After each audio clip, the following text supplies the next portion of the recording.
नमस्कार। मैं राजा भारत की आत्मा हूं।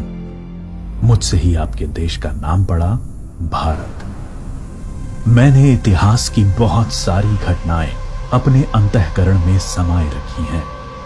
ये आपको अपने गौरवशाली इतिहास और तुम्हारे शूरवीरों के साहसिक कार्यों से अवगत कराएंगी। आज मैं आपको कहानी सुनाता हूं एक अनोखे वीर पुत्र की, जिसका नाम था छत्रपति शिवाजी महाराज। सन 1627 ईस्वी पूरे भारत पर मुगल साम्राज्य का आधिपत्य था। उत्तर में शाहजहां तो बीजापुर में सुल्तान मोहम्मद आदिल शाह और गोलकोंडा में सुल्तान अब्दुल्ला कुतुब शाह। डेक्कन के सुल्तान सेना के लिए हमेशा मुस्लिम अफसरों को ही प्राथमिकता देते थे। बंदरगाहों पर पुर्तगालियों का कब्जा था और थल मार्ग पर मुगलों का अधिकार। इसलिए उत्तरी अफ्रीका और मध्य एशिया से मुसलमान अधिकारियों को ला पाना मुमकिन नहीं था और डेक्कन के सुल्तानों को हिंदू अधिकारी नियुक्त करने पड़ते थे। आदिल शाह की सेना में एक मराठा सेनाध्यक्ष था, शाहजी भोसले। शाहजी सेना में उच्च पद पर आसीन था। सन 1630 में महाराष्ट्र में जुन्नर के समीप शिवनेरी के किले में उनके और जीजाबाई के यहां एक पुत्र का जन्म हुआ। स्थानीय देवी शिवाय के नाम पर पुत्र का नामकरण हुआ, जो आगे चलकर छत्रपति शिवाजी महाराज के नाम से विश्व विख्यात हुए। शिवाजी के पिता काफी समय घर से दूर रहे थे, इसलिए बचपन में उनकी देखरेख माता जीजाबाई और गुरु दादोजी कोंडेव ने की। दादोजी ने उन्हें युद्ध कौशल और नीति शास्त्र सिखाया, तो जीजा माता ने हिंदू धार्मिक कथाएं। जब दादोजी का सन 1647 में निधन हुआ, तब उनका यह मानना था कि शिवाजी अपने पिता की ही तरह आदिल शाह की सेना में उच्च पद पर आसीन होंगे, लेकिन विधि को कुछ और ही मंजूर था। सन 1646 के समय भारत में किसी हिंदू शासक का अपना स्वतंत्र राज्य स्थापित कर पाने के लिए इन तीन परिस्थितियों का पूरा होना जरूरी था। एक, कि वो शक्तिशाली साम्राज्यों के केंद्र से दूर हों, जमीन खेती के लिए अनुपयोगी हो और जंगलों से घिरा हुआ हो, ताकि छापामार युद्ध या गुरिल्ला वॉरफेयर करा जा सके।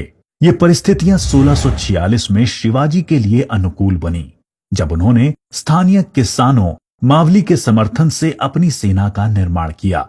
शिवाजी को भली भांति याद था कि किसी भी साम्राज्य को स्थापित करने के लिए किलों की क्या महत्व है।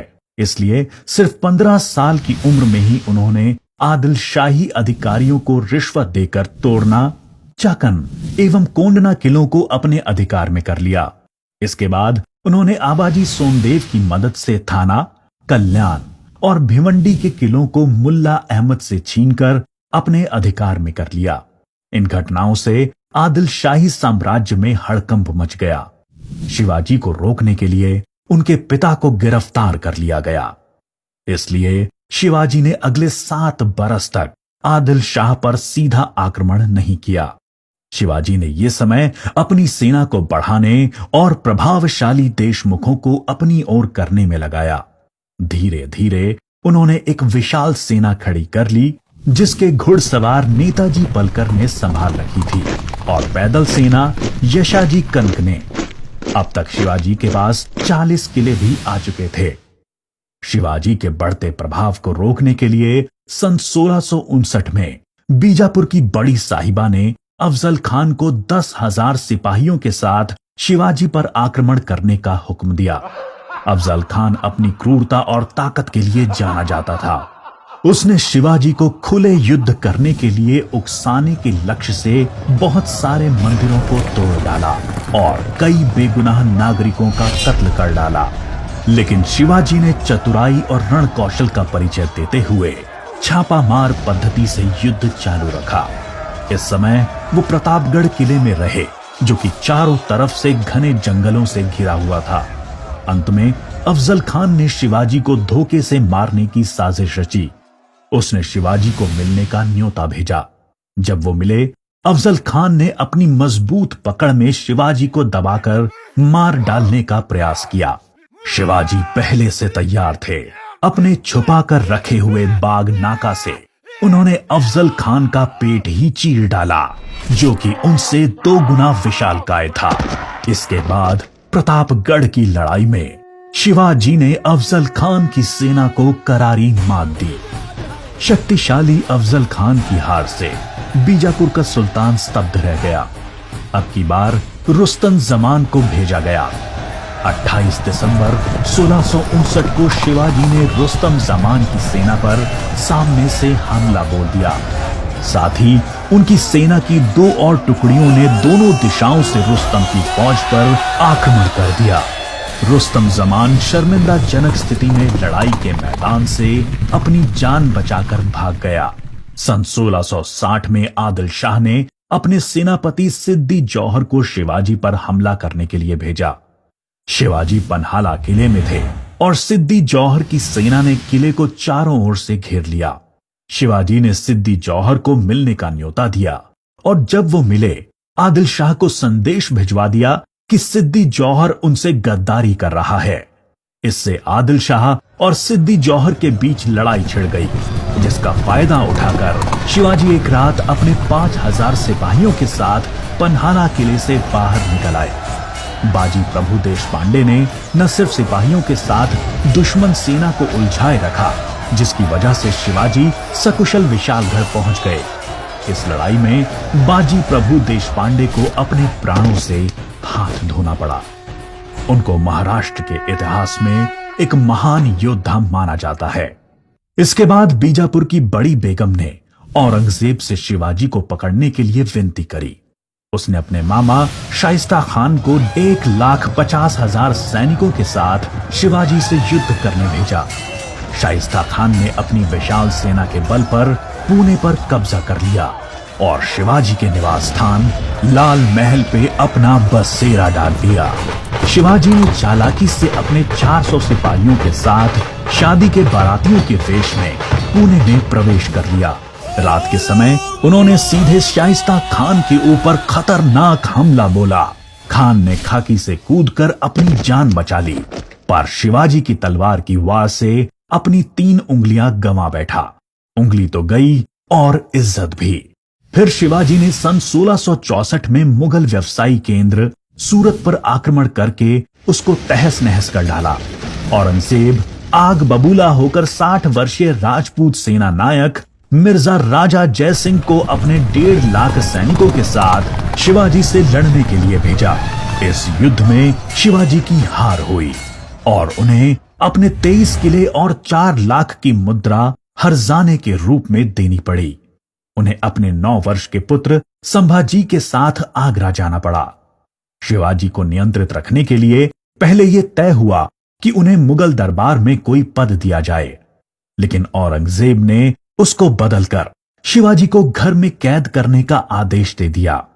औरंगजेब नहीं जानता था कि यह गलती बहुत महंगी पड़ेगी। शिवाजी ने बीमारी का बहाना बनाया और अपने स्वास्थ्य को ठीक करने के आशीर्वाद के लिए साधु संतों और फकीरों को रोजाना मिठाई और उपहार भेजने की इच्छा जताई। एक दिन वो खुद श्रमिक के भेष में सामान के डब्बे में संभाजी को छुपाकर बाहर निकल आए। वो मथुरा, काशी, गया, पुरी के बाद गोलकोंडा और बीजापुर होते हुए रायगढ़ पहुंच गए। 1670 तक शिवाजी ने कई लड़ाइयां लड़ते हुए 4 महीनों के भीतर अपने राज्य का बड़ा हिस्सा मुगलों से स्वतंत्र करा लिया। सन 1671 से 1674 तक औरंगजेब ने भरसक प्रयास किया शिवाजी को अपने अधीन करने का, लेकिन वो बुरी तरह से असफल हुआ। उसने अपने उत्तम योद्धाओं जैसे दाऊद खान और मोहब्बत खान को शिवाजी से लड़ने भेजा, लेकिन सबको मुंह की खानी पड़ी। इसके साथ ही सन 1672 में अली आदिल शाह की मृत्यु हो गई और बीजापुर सल्तनत की स्थिति में चला गया। आखिर वो दिन आया जब गगा भट्ट ने 6 जून 1664 को पूरे उत्सवनुमा वातावरण में हिंदू परंपराओं के साथ शिवाजी का राज्याभिषेक किया। वो मराठा के राजा बने और कई सदियों के अंतराल के बाद हिंदू रीतियों, तिलक, जनेऊ और वेदों के उच्चारण के बीच किसी राजा का राज्याभिषेक संपन्न हुआ। शिवाजी की महानता सिर्फ उनकी बहादुरी और युद्ध कौशल में ही नहीं थी, वो एक योग्य प्रशासक भी थे। उन्होंने धर्म के आधार पर कभी किसी के साथ पक्षपात नहीं किया। उनके कई अधिकारी, यहाँ तक कि उनके व्यक्तिगत अंगरक्षकों में कुछ मुसलमान भी थे। उन्होंने कभी किसी भी नारी का निरादर नहीं किया, यहाँ तक कि युद्ध में हारे हुए दुश्मनों की स्त्रियों को भी सम्मान सहित वापस भेज देते थे। गुरिल्ला युद्ध, किलों का उपयोग और नवसेना का निर्माण भारत में पहली बार शिवाजी ने ही करा। उन्होंने 4 किलों तथा 2000 सैनिकों से शुरुआत की थी और उनकी मृत्यु के समय तक ये गिनती 300 किलो एवं 1 लाख सैनिकों की हो गई थी। मार्च 1680 में शिवाजी का स्वास्थ्य खराब हो गया।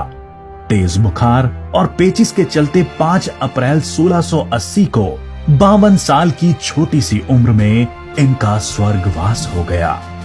औरंगजेब ने सोचा कि शिवाजी की मृत्यु के बाद मराठा राज्य खत्म हो जाएगा, लेकिन ऐसा हुआ नहीं। पहले उनके पुत्र संभाजी ने और उसके बाद छत्रपति राजा राम ने मराठा शासन की बागडोर संभाली। औरंगजेब को करीब 25 सालों तक मराठाओं के साथ युद्ध लड़ना पड़ा, जिसकी वजह से वो अपनी मृत्यु के समय तक पूरी तरह से बर्बाद हो चुका था। शिवाजी ने जो मराठा राज्य की नींव रखी, वो आगे चलकर कर्नाटक से लेकर अटॉक पाकिस्तान तक फैल गई। शिवाजी जैसे मनुष्य कभी मरते नहीं, लेकिन लोगों के हृदय में अपने महान कार्यों, साहस और बलिदानों की वजह से हमेशा अमर रहते हैं।